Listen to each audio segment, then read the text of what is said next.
This is our second video on watercolor techniques. The next one we're going to start with is this one, glazing. Glazing is transparent layers of pigment build up one on top of the other. This layering of paint modifies the values of the color appearance and of the final painting. So yellow glazed over with blue would become green. So we're going to have to do this one in layers. Again, you have clean water, you have your paints and your brush. We're going to do kind of a grid. This, I don't have it in color right now. So these are examples of the layering or glazing. So you have the wash of background color, maybe a few different colors, and then different layers of trees. And those colors build on each other. This one's kind of different values of the primary colors. So I thought we'd try that. So, again, if the paints dry out, you can just drop a little bit of water and let them mix. You do your mixing either on the lid of your paint palette or on a paper plate or a mixing tray. So we're going to build this one up slowly. So I want you to do a line of yellow. Let's maybe we'll just go ahead and do all the colors. Mix it on the side with a little water. Leave some space in between each one. We don't want them to bleed it together. We're glazing. So so you could choose whatever colors you want. Mix them on your tray. And then do a line of that color. We're going to let it dry. And then we're going to do another layer of color, of different colors, crossing the opposite way, and just see how when the different colors are glazed on top of each other, what that looks like and how that affects the colors. So don't get them too wet. This is fairly dry watercolor on dry paint or dry paper.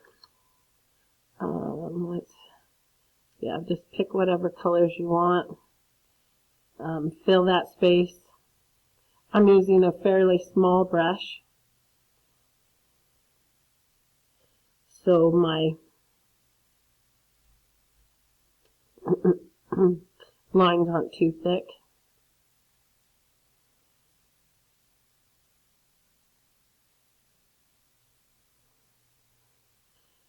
Again, don't have your lines touching. And we're just having fun to see how the colors look when they are glazed on top of each other. I have some blue mixed up over here, so I can use that again.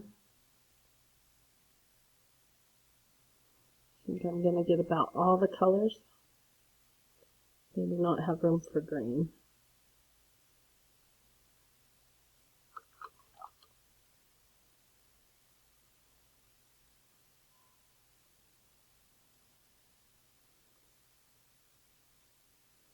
Okay. Maybe since I have a little border, I'll just go into my border a little bit just to have some space for the green.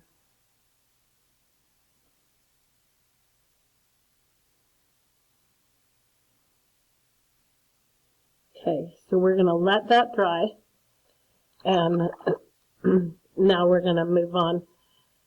We already did a wet on wet. Oops, I just dropped water on it. I'm going to go to a bigger brush so I can wet that a little more quickly. So I'm going to wet this area not too puddly, but no areas that are dry. You can kind of check how the light is hitting it and make sure it's shiny so you know it's wet, but because it, you know, the water will make the paper wrinkle. Watercolor, you generally wet watercolor paper, you tape it down on the sides and then wet it and let it dry. Or, you know, if it's taped down, then it kind of holds it a little more flat. That's real watercolor paper, but we're just learning and playing around. So, we're gonna just drop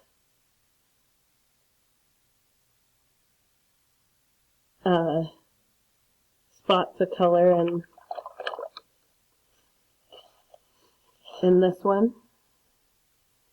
I'm going pretty dark, not too moist of paint, just to get them really bright. And then you can just kind of see how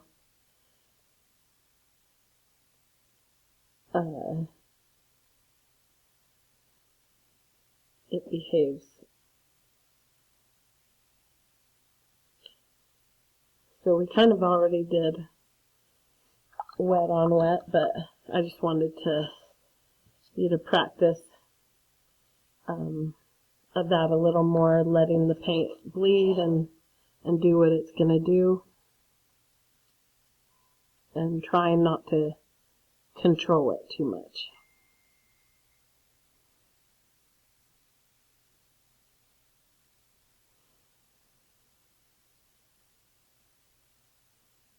Okay, you can do whatever designs you want in that.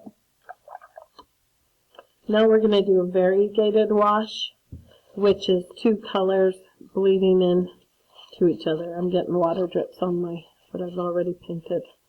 So you can see that's called a lifting technique. If you don't like something, you can get it wet and lift it up. Obviously, I didn't want to do that originally. But that's the thing about watercolors. Sometimes you can lift out something you don't like. And notice how I could kind of correct my flat wash by just doing another wash over top. And that can make those water spots kind of disappear. So that's my flat wash. Okay, variegated wash. A lot of times I'll do this in a lot of my watercolors because it makes the area more interesting. So when you're painting your hand or your pop can, you can, in the sections shadow shapes we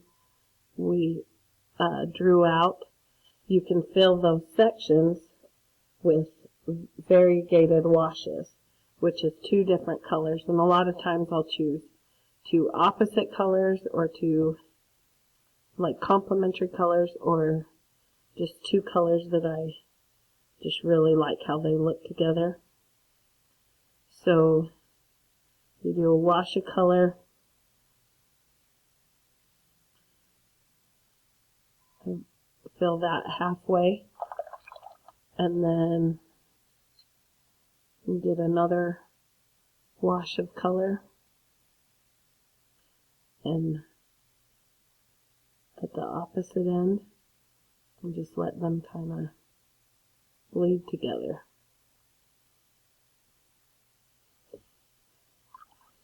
And my magenta side is a little more dry, so I'm going to maybe get it a little more watery so that it blends, but yeah, it's already blending. So again, maybe I overworked that. Let them blend, let them do what they're going to do. You can go over it. I could do a layer where I'm overlapping them, and you get the two colors make purple, or they just start to bleed together. So That's a variegated wash where you have two different colors that blend into each other. My glazing section is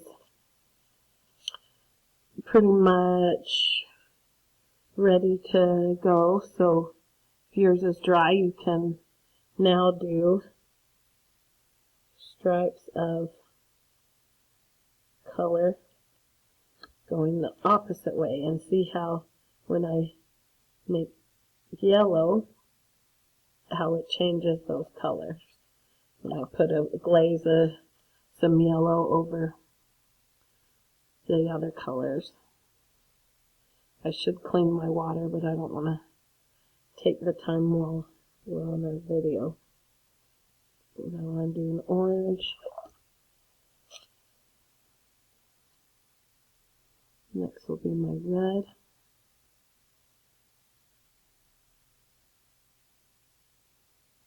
Leave a space between your stripes. Oh, I forgot to change sizes of brushes. That's why my lines aren't as clean.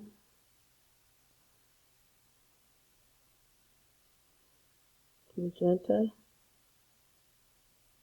Yeah, those lines look better. Now purple.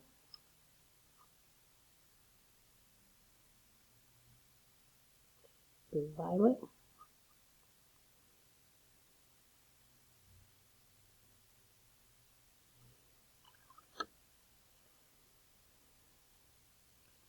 Blue.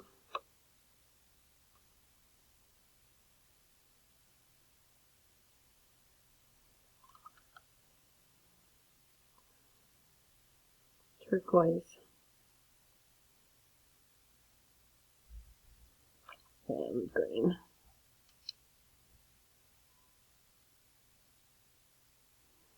Now you can, as you layer the paints, they change color and can affect each other. So that's glazing. You can do your paint, a lot of times you can do your paintings in layers. Next is dry brush. In this corner, you can use very minimal water, especially you guys if you still have pretty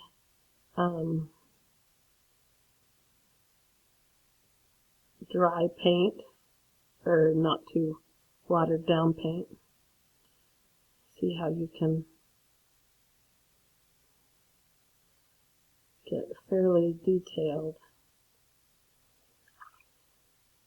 with your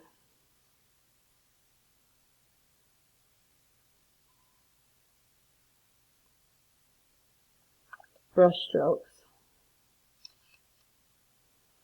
I'm going to add some yellow to that green is very blue. No, it's very watery, so try to dry if the paint gets kind of watery, you can dry the brush in a paper towel and kind of keep that from getting too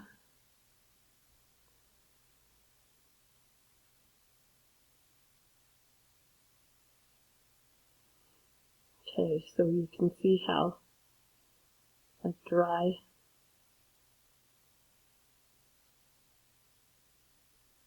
on dry you can get more details, and you can play with that, have fun with that.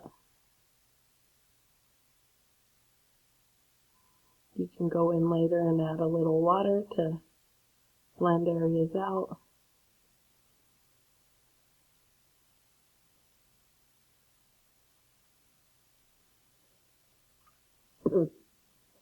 That's how you can do a dry brush painting.